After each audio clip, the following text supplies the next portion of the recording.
Je vous propose quelque chose, monsieur le rapporteur général, on va prendre dépense par dépense.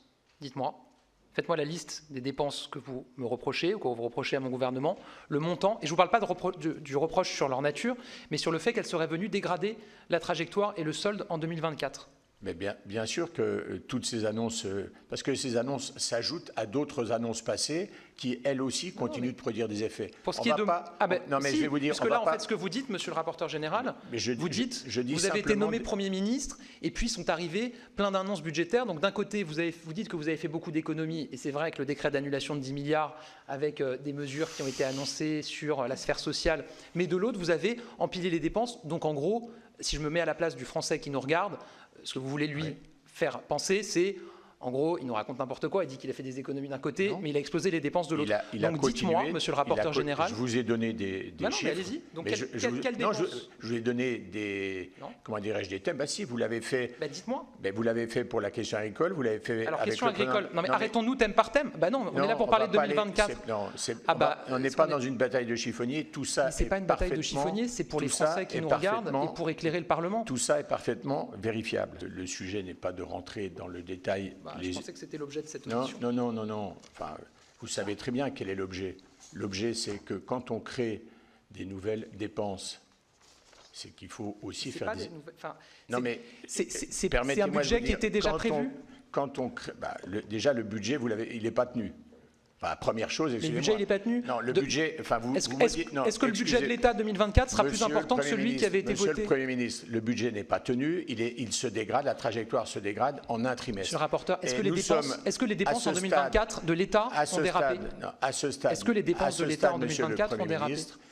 Est-ce que vous assumez la dégradation de nos comptes publics au long de l'année 2024? J'assume la dégradation des recettes, monsieur le rapporteur général, vous l'avez dit vous-même. Est-ce que les dépenses de l'État ont dérapé en 2024? Je vous pose la question. Les dépenses de l'État sur les 7 ans... Mais en 2024, vous m'interrogez sur 2024. Sur 2024, le déficit... Mais les dépenses de l'État... Est-ce que les dépenses de l'État ont dérapé? S'est aggravé de plus de 50 milliards. Parce que les recettes ont chuté. Pas uniquement, puisque vous avez expliqué à l'envi que tout était assez simple. Monsieur le rapporteur général... En baissant les impôts, on devait avoir beaucoup de recettes nouvelles. Monsieur le rapporteur général, est-ce que dans les dépenses prévues en 2024 par le projet de loi de finances, est-ce que l'exécution 2024 prévoit qu'il y ait plus de dépenses que prévu? Non, monsieur le Premier ministre, on devait avoir une amélioration des comptes publics. On a une dégradation des comptes publics. Ça, vous l'avez dit depuis le début de cette audition, vous avez raison de le dire. Soit vous êtes dans une situation de déni. Mais pas du tout, je vous l'ai dit depuis tout à l'heure, on a eu une diminution et on a eu une chute brutale des recettes. On est sur le déficit public de la France. Simplement, je remets en cause. Et je vois que vous cherchez à éluder public, je ne cherche pas ce que je dis. Je ne cherche pas à éluder. Ce que vous dites, vous avez prévu des dépenses supplémentaires sur l'année 2024 qui n'étaient pas prévues. Je vous demande de m'expliquer lesquelles. Le déficit public de la France se dégrade gravement et de manière continue au long de l'année. En 2024. Et pas exclusivement. Mais alors, c'est quoi les autres? Vous avez moins de recettes et vous n'arbitrez dans aucune dépense. Mais et donc, vous avez vous-même rappelé que j'ai pris 10 milliards d'euros d'annulation de crédit. Vous laissez par trop filer. Les 10 milliards sont largement insuffisants. Oui, je vous ai dit comment les 10 autres milliards étaient prévus. Vous ne vouliez pas faire de projet de loi de finances rectificative. Je note, monsieur le rapporteur, que vous avez dit... Non, mais vous passez là sur... Le projet de loi de finances rectificative. Vous passez sur le sujet du PLFR à nouveau, dont on a parlé. Vous avez dit tout à l'heure, vous avez dépensé plusieurs milliards qui n'étaient pas prévus. Je vous demande de me donner des détails. J'ai dit que vous me donnez un détail sur 400 millions qui était prévu. J'ai dit que vous aviez effectivement ouvert des postes de dépenses nouvelles par des annonces nouvelles. Lesquelles? Je vous ai donné les thématiques. Non, vous m'avez dit l'agriculture, je vous ai répondu, ce n'est pas des dépenses en plus. Je vous ai donné un certain nombre. Il y a des aides d'urgence, il y a des versements chèque énergie. Mais chèque énergie, c'est chaque année. Si vous voulez. C'était prévu dans le budget. Non, mais simplement, pour qu'on soit précis. Moi, ce que je demande simplement. Il y a le sujet de la guerre en Ukraine. Et de toute façon, le déficit public se dégrade. Vous êtes responsable de la gestion j'assume toutes mes responsabilités. Vous savez, je suis là aujourd'hui, vous m'avez invité, je suis venu, je réponds à toutes vos questions. Voilà. Simplement, monsieur le rapporteur général, est-ce que vous pouvez entendre, et je pense que les gens qui nous regardent l'attendent aussi, que quand vous dites, vous arrivez à Matignon, vous faites des économies d'un côté, mais vous annoncez des dépenses en plus de l'autre, que je vous demande quelles sont ces dépenses en plus qui n'étaient pas financées, dépenses qui n'étaient pas financées ou prévues dans le budget, et que vous ne me répondez pas, convenez que ça sème le trouble pour ceux qui nous regardent. D'abord, c'est pas ce que j'ai dit. Si. Non, j'ai dit que vous aviez fait des annonces. Je dis, vous avez fait des annonces. D'abord, je n'ai pas dit qu'elles étaient forcément supplémentaires au budget. C'est un peu sous-entendu quand vous disiez que ça avait contribué à ne pas tenir les comptes. Si en plus, vous interprétez la totalité de mes propos... Non, mais vous revenez sur le propos, et je l'entends. Et deuxièmement, je le redis, quand vous passez, vous, sous silence, et depuis des mois et des années, le sujet des reports, parce que le sujet des reports, il apparaît vraiment dans le débat. On revient sur les reports, d'accord. Oui, mais parce que si on veut donner l'égalité dans le débat, puisque là, on est quand même dans un débat un peu à fleur et moucheté, on se dit les choses. On est dans une discussion, je pense que c'est mieux de pouvoir se parler comme ça. Mais bien sûr. Enfin, c'est moins ennuyeux d'abord pour ceux qui nous regardent, et je pense que c'est plus vivant. Il faut assumer, mais comme derrière, il y a une dégradation... Je note qu'on a parlé longuement des reports, vous revenez sur ce sujet parce que vous ne voulez pas me dire quelles sont ces fameuses dépenses. Il y a une dégradation continue des comptes publics, et donc du déficit public, de mon côté, de notre côté, comme pour les Français, auxquels je crois, vous comme moi, nous sommes attachés, bien sûr, on doit la vérité. Et donc, il ne faut pas non plus se réfugier derrière des prévisions de recettes, comme c'est fait trop facilement. Il y a un certain nombre de facteurs explicatifs. Et dans les facteurs explicatifs, je vous le redis, le fait d'avoir laissé partir un certain nombre de dispositifs de dépenses publiques, on aura l'occasion d'en parler dans le projet de budget pour 2025, mais pour l'instant, on est sur la dégradation inédite, jamais vue au temps de crise, qui vient de se passer et qui a continué grandement, malheureusement, en 2024. Monsieur le rapporteur général, je suis là pour répondre à toutes vos questions. Je suis là pour réagir aux questions, aux propos que vous tenez en ma présence. Je vous le demande une nouvelle fois, citez-moi une dépense de l'État qui a dérapé en 2024. Citez-moi une décision que j'ai prise ou que mon gouvernement a prise de dépenses supplémentaires en 2024 qui n'étaient pas financées. Monsieur, les reports de crédit, 16 milliards. Non mais, on a parlé des reports tout à l'heure. Vous avez dit tout à l'heure, parce qu'au début de cet échange... Non, pardon, Monsieur le Président, je termine juste sur ce sujet, parce qu'il me tient à cœur, et je pense qu'il y a des gens qui regardent et qui ont envie de savoir. Vous avez dit tout à l'heure, vous arrivez, vous faites 10 milliards d'euros d'économie avec le décret, mais de l'autre côté, vous annoncez 5 milliards d'euros de dépenses supplémentaires. Je crois que c'est le chiffre que vous avez évoqué. En tout cas, vous l'avez évoqué hier avec Bruno Le Maire dans son audition. C'est quoi ces 5 milliards d'euros? Vous m'avez parlé de l'agriculture, ces 400 millions, ils étaient déjà financés. Qu'est-ce qu'il y a d'autre dans ces 5 millions d'euros, 5 milliards que vous évoquez? Très bien. L'Ukraine, pardon, le rapporteur général vient de dire, l'Ukraine, c'est 3 milliards. D'abord, c'est jusqu'à 3 milliards, c'est ça l'annonce qui a été faite, selon les besoins.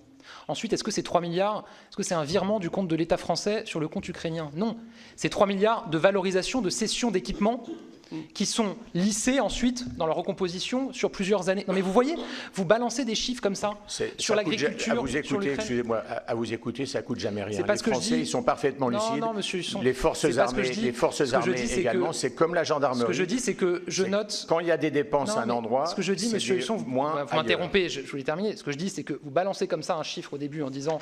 Oui, vous nous dites que vous avez fait 10 milliards d'économies, des mesures en plus, mais vous avez dépensé 5 milliards quand vous êtes arrivé. Je vous demande de me citer des exemples. Vous me citez des exemples qui ne correspondent pas aux chiffres que vous avez évoqués de 5 milliards. C'est tout. Voilà. Si, il n'y a aucun problème. Bah non, vous m'avez cité l'agriculture. J'ai montré que ce n'était pas des dépenses en plus. Aucun problème. L'Ukraine, je vous le démontrer. J'assume, et vous n'êtes pas d'accord avec moi, je ne suis pas d'accord avec vous. On a le droit, voilà, on s'en tient là. C'est absolument factuel. Monsieur le ministre... Dans cet échange, moi déjà, je vous avoue, y compris, moi je ne doute pas de la sincérité, me voilà avec une confirmation. C'est l'arbitrage du président de la République. Vous l'avez dit plusieurs fois, donc l'arbitrage du président de la République, vous avez raison, l'article 39, c'est le gouvernement qui initie les lois. Enfin, on voit bien qu'à travers les entretiens qu'on a, il y a un arbitrage du président de la République. Régulier, omniprésent. Et vous avez dit, vous avez l'attachement au Parlement. Oui, mais enfin, rappelez-vous, le sénateur communiste que je suis, je vous avais alerté. Par le 49.3, vous avez pris l'entièreté de toutes les responsabilités. Donc la suite. Et vous l'avez dit d'ailleurs, oui, en février, décret d'annulation 10 milliards. Après, vous avez enlevé encore 10 milliards d'ailleurs sur la sphère sociale et les collectivités territoriales. Et vous l'avez dit. Et là, c'est des vérités politiques, financières, sans passer par le Parlement. Alors, tout à l'heure, bon, après, c'est vrai que ce n'est pas toujours facile de s'en sortir, surtout quand on est prêt à arbitrer. C'est qu'on nous dit à un moment, il y a une question, ouais, il y avait des questions de temps, on n'a pas pris cette option, etc. Moi, je me rappelle, Monsieur le Premier ministre, vous étiez ministre des Comptes en 2022. Un PLFR, vous en rappelez, comme moi. Vous avez déposé à l'Assemblée nationale le 2 novembre. Il a été promulgué le 1er décembre. Donc, il n'y avait pas d'obstacle de temps. Moi, après, vos réformes, ça, c'est le débat politique. On est d'accord, on n'est pas d'accord avec votre déclaration. Pardon ? Ouais. Ouais, bah, vous voyez, un mois, monsieur le Premier ministre, c'est pas un mois de navette avec l'Assemblée nationale et le Sénat, ça ne peut pas être du temps perdu quand, avant, on a annulé 10 milliards et qu'on en annule encore 10 milliards dans la sphère sociale et les collectivités territoriales. Excusez-moi, je n'étais pas du tout dans cette tonalité, mais si vous m'y invitez, je vais, voilà, vous connaissez mes convictions et mon côté passionné, mais toujours respectueux et argumenté. Donc voilà, vous aviez la possibilité de consacrer un mois à la navette avec l'Assemblée nationale et le Sénat. Moi, ma paresse, c'est voilà, quel a été l'arbitrage d'un récit politique plutôt que des questions financières. C'est pas moi qui le dis. Est-ce que nous allions rester au gouvernement? Ça, c'est pas une préoccupation qui fait les équilibres des finances de la France. C'est des préoccupations électoralistes. Elles ont leur bien fondé. Hein. Moi, j'ai pas de problème avec ça. Mais on peut pas rester, vous voyez, des mois comme ça. Dans un tunnel d'opacité. Voilà, je vous le dis en toute sincérité. Après, moi, je finis mon propos. On n'est pas loin des paradoxes. Je vous avoue que j'étais assez étonné aussi de l'échange. Parce qu'on a quand même une situation que moi, alors, je n'ai jamais connue, c'est qu'on a une mission flash avec un rapporteur général et des sénatrices et des sénateurs qui sont membres d'une majorité auquel vous appartenez encore aujourd'hui. Donc, je vous avoue, je ne sais pas comment écoutent ceux qui nous écoutent, mais en gros, on vous demande des comptes, en étant dans la même majorité, vous êtes aujourd'hui ensemble. C'est mon point de vue, et j'ai le droit de l'avoir, mais que je voyais assez bien les conclusions auxquelles vous souhaitez arriver dans cette mission. Je pense qu'il y en a une autre, mais j'ai le droit de penser ça, Monsieur le Président. Non. Il y en a une autre, c'est, en gros, il y a... Non, vous n'avez pas le droit de dire que l'on arrive avec des idées préconçues, non, parce que ce n'est pas vrai. J'ai le droit de dire que je pense... De la même façon que on ne considère pas, on considère vos propos comme ils... J'ai le droit de dire que je pense que, voilà, il y a en tout cas un souhait d'arriver sur certains points à une certaine conclusion. C'est, voilà, de la même manière que vous pouvez considérer que nous, on a d'autres intentions. Parmi ça, je pense qu'il y a cette idée qu'il y aurait... l'ombre du président de la République autour de tout ça, qui prendrait des arbitrages qu'il ne devrait pas prendre, ou qui, ça c'est dans d'autres, je pense, ou dans d'autres camps, qui refuseraient de prendre des mesures nécessaires qu'il aurait fallu prendre. Moi, je vais vous parler là aussi, comme je l'ai fait depuis le début de cette audition, de mon vécu de Premier ministre. Mon vécu de Premier ministre, c'est que les arbitrages qui ont été rendus, qui devaient être rendus par le Premier ministre, ils ont été rendus par le Premier ministre.